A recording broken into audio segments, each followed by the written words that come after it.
Hello welcome back. അപ്പം ഞങ്ങളുടെ കല്യാണത്തിനിടയ്ക്കൊരു D J night കണ്ടാലോ. ഇത് ശരിക്കും നിങ്ങൾ ഉദ്ദേശിക്കുന്ന ഡി ജെ ഒന്നും അല്ല, എങ്കിലൊന്ന് നോക്കിക്കേ. നിങ്ങൾക്ക് കാണുമ്പോൾ തന്നെ മനസ്സിലാവും ഇവിടെ പ്രായഭേദമന്യേ എല്ലാവരും തുള്ളുന്നുണ്ട്. ഇവിടുത്തെ തലമൂത്തതുൾപ്പെടെ ഏറ്റവും ഇളയത് വരെ ശരിക്കും തുള്ളിക്കളിക്കുന്നത് നിങ്ങൾക്ക് കാണാൻ പറ്റും. ഞാനില്ലായിരുന്നു കേട്ടോ, ശരിക്കും മിസ്സായി.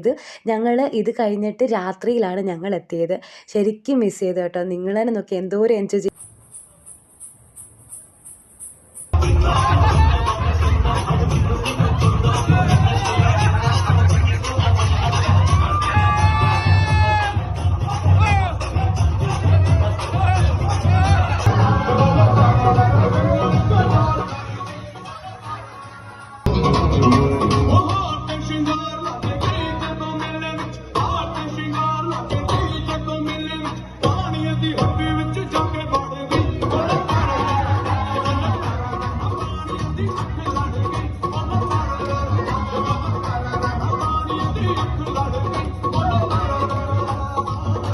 നിങ്ങളെ എൻജോയ് ചെയ്ത് കാണുമല്ലോ. ഇനി അടുത്ത വീഡിയോ ആയിട്ട് വരാമേ.